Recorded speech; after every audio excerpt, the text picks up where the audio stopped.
Axel de Tarlet, bonjour. Bonjour Nicolas. Qu'est-ce qui se passe avec Smart?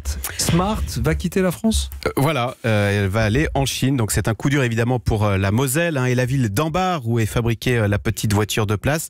Donc à partir de 2024, la Smart sera fabriquée en Chine. Alors l'usine française de Moselle ne ferme pas. Elle accueillera le prochain 4x4 électrique de Daimler, puisque la Smart appartient aujourd'hui à Daimler, l'allemand Daimler. Vous savez, c'est Mercedes. Mais oui, cette Smart n'a jamais été rentable et donc les Allemands se désengagent au profit donc des Chinois qui eux à l'inverse ont de grandes ambitions pour la petite Smart qui sera 100% électrique. Donc vous voyez, parfait pour rouler dans les grandes villes encombrées et polluées de Chine. Ouais. Donc cette future Smart électrique sera fabriquée à Hangzhou, c'est dans les usines du constructeur chinois Geely. Donc la Smart va devenir chinoise. Est-ce qu'il faut s'inquiéter de la mainmise des Chinois sur le secteur automobile en Europe? Réponse oui. Clairement, donc là les Chinois s'invitent chez Smart. Vous savez qu'ils sont aussi les premiers actionnaires de Daimler, de Mercedes.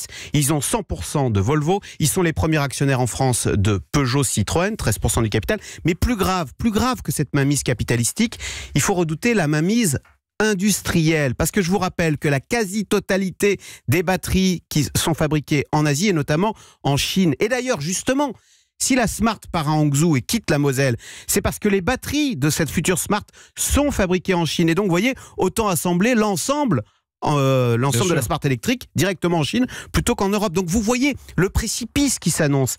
Est-ce que l'avènement de la voiture électrique, est-ce qu'elle va générer d'autres délocalisations? Et ça, c'est la grande crainte que manifestait le patron de Peugeot Citroën il y a 3 semaines dans le Figaro. L'Europe s'est imposée, dit-il, un virage électrique le plus ambitieux du monde. Très bien, les constructeurs s'adapteront, ils sauront faire, mais, prévient-il, ce ne sera pas sans conséquence sur les usines et les 13 millions de salariés du secteur automobile. Et d'ailleurs, la semaine dernière, Nicolas Barré, chez vous, en parlait. Il y a déjà eu en quelques semaines 20 000 suppressions de postes qui ont été annoncées dans l'automobile avec ce virage électrique. Alors vous voyez, la petite Smart qui part en Chine ne pourrait malheureusement être qu'un signe avant-coureur d'un mouvement plus large.